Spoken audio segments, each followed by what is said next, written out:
Kính chào quý vị, mình là Kim Thi, là cố vấn di trú của công ty Viva Consulting. Và Viva Consulting hôm nay rất là hân hạnh được đón tiếp Mr. Danny, là luật sư cố vấn di trú của Mỹ. Và ông là một trong top 25 luật sư của Mỹ. Và Mr. Ball, đối tác của Danny về làm về di trú. Và sau đây thì Danny sẽ chia sẻ cho mình biết những câu chuyện về L1 visa nó có những vấn đề như thế nào nhé. Hi Danny, nice to meet you. And the first one, could you introduce about yourself and some currencies? Yeah. Sure.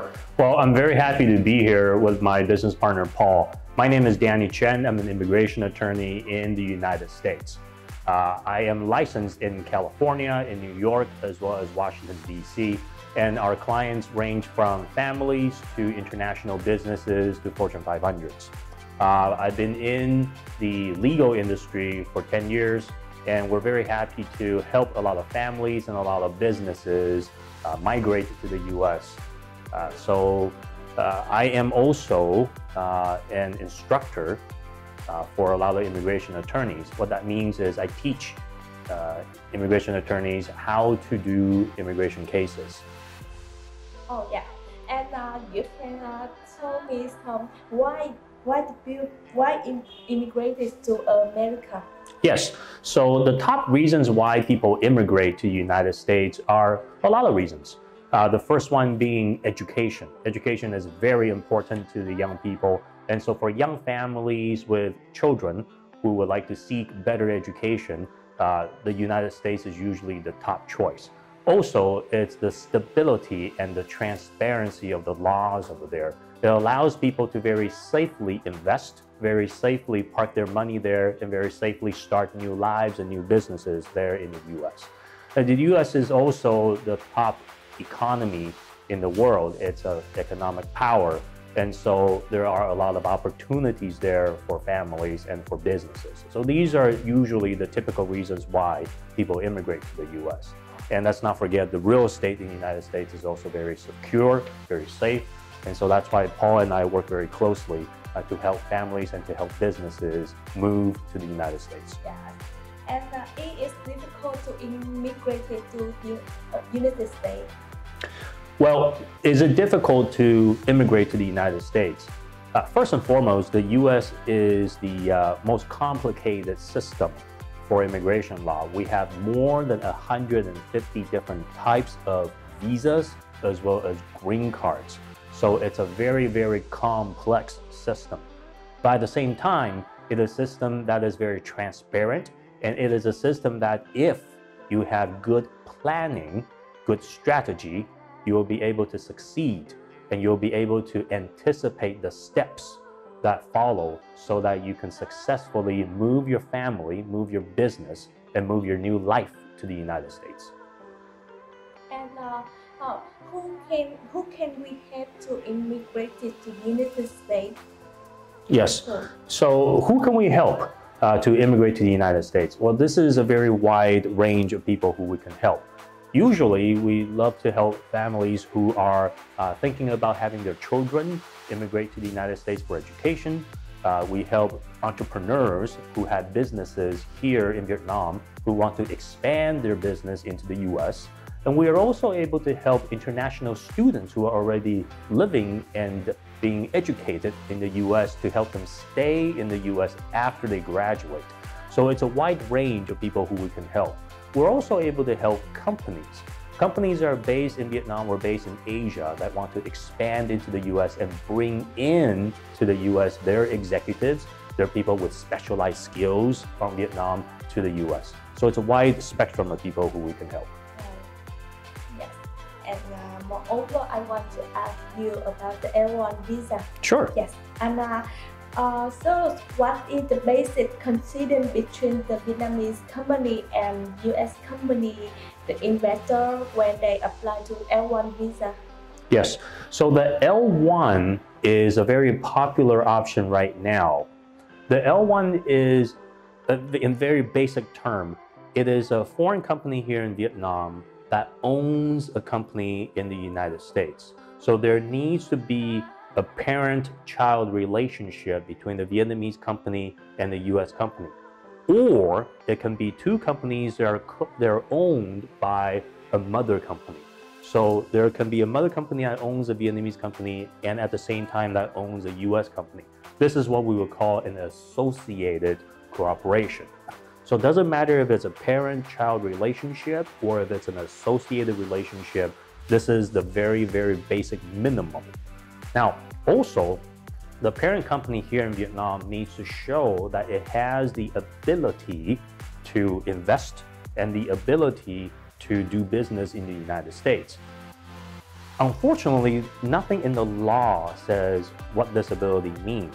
Nothing in the law says how many employees you need to have in Vietnam, how big your company needs to be in Vietnam, how much taxes you need to pay, or how much asset you need to have. So all of this will change depending on time.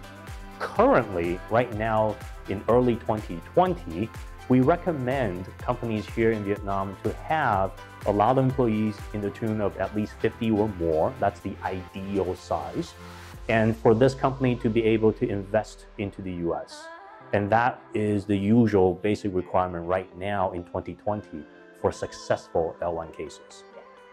And I think it's to be called matching between the Vietnamese company and US company. And so how much is the investor should invest in the savings for their return? So how much should a Vietnamese company invest into the US for a successful L1 case? Well, again, there is no law that says the minimum investment needs to be how much.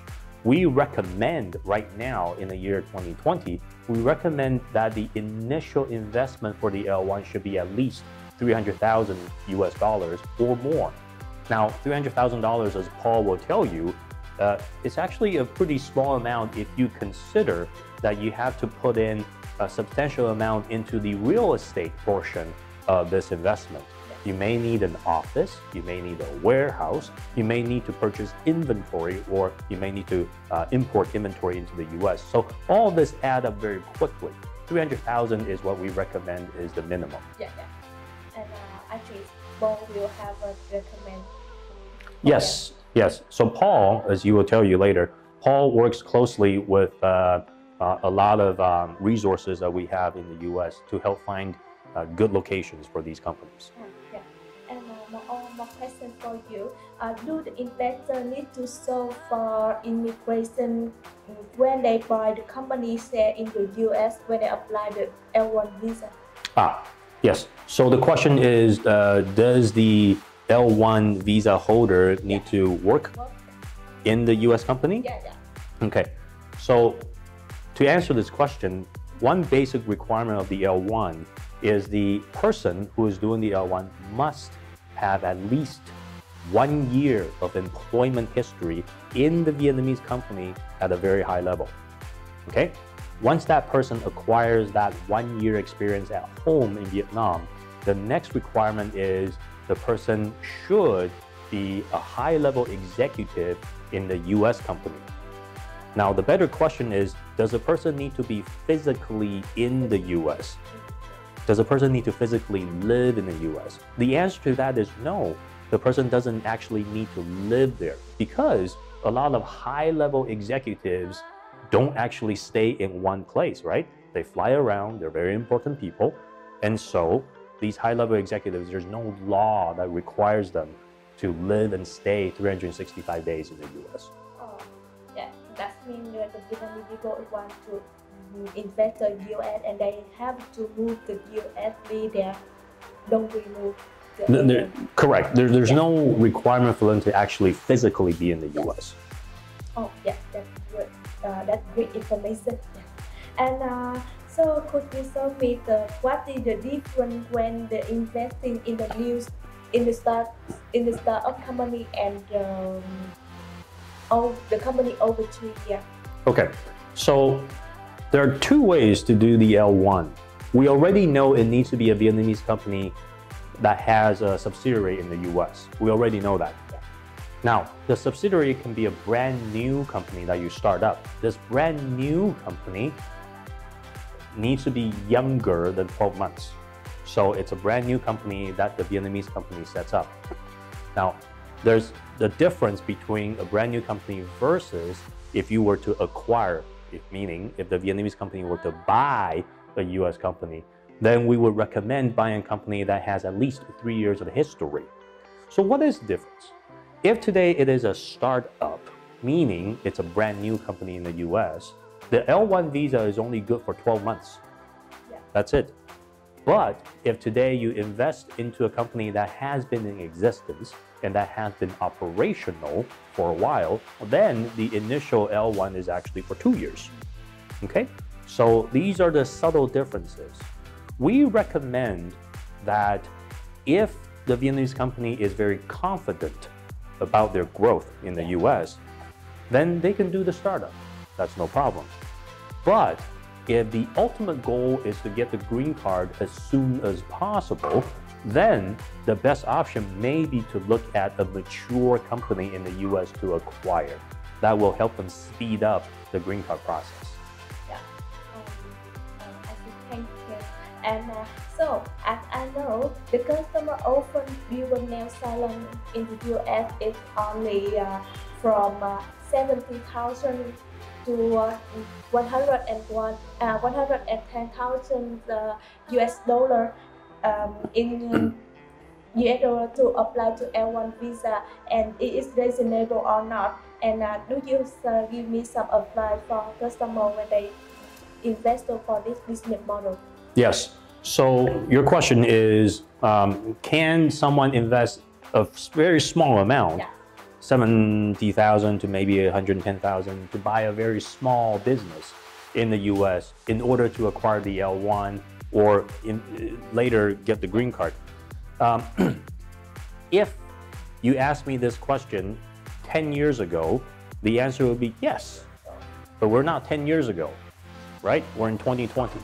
So in the year 2020, the recommended requirement is that you invest at least $300,000 and you create quite a few jobs. Yeah. So our recommendation is to not invest into a very small company with very few employees, but to invest in larger amount. Maybe you'll have multiple locations.